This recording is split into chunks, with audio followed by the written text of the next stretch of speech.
Erika nag-alinlangan kay Edo, lalo na daw sa mga pinapakita nito sa kanya. Di raw siya 100% na kumbinsido sa mga ipinapakita ni Edo sa kanya, dahil may trust issues daw siya lalo na sa mga taong may past na, kaya naman di napigilan ni Erika na umiyak, kabado daw siya sa lahat ng mga ginagawa niya. Lalo na kapag andyan daw si Edo dahil baka masaktan lang siya katulad daw ng iba na umasa lang at iiwan sa ere, di raw niya alam kung ano ang dapat gawin, tatapatin na lang ba daw niya si Edo para hindi na ito umasa sa kanya o tuluyang na lang lumayo.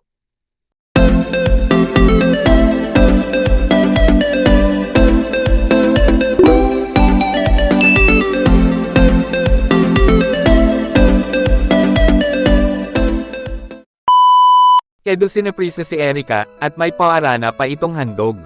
Naaliw naman si Erika sa ginawa ni Edo at sa mga kasama niya.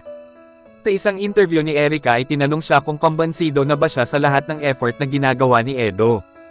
Biglang napatahimik si Erika, kaya naman ay isa-isa mo na silang in-interview ni Kalinga Prab dahil baka raw ay may gusto itong sabihin at nahihiya lang na marinig ito ni Edo. Umiyak bigla si Erika, nilabas niya ang kanyang saloobin tungkol kay Edo. Sabi ni Erika ay okay naman talaga si Edo at sa lahat ng effort nito sa panunuyo sa kanya.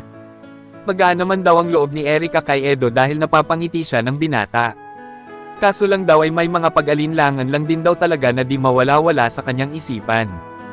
Baka raw kasi ay ginagamit lang siya ni Edo para ito ay sumikat, baka din daw ay maparehas siya ng iba na iiwan lang din sa ere pagkatapos sumikat na.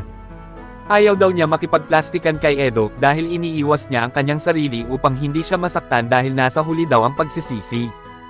Pagkatapos ni Erika ma-interview ay si Edo naman, tinanong si Edo kung sincere ba daw ito sa mga pinapakita niya kay Erika o baka ginagamit lang niya si Erika pang panakip butas.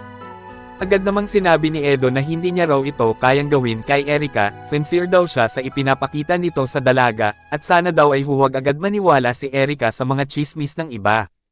Nag-effort daw siya ng totoo, di raw siya mag-aaksaya ng oras kung di rin naman daw ito bukal sa loob niya, kaya naman ay hinarap silang dalawa at pinag-usapan ng masinsinan ang mga agam-agam nito sa isa't isa.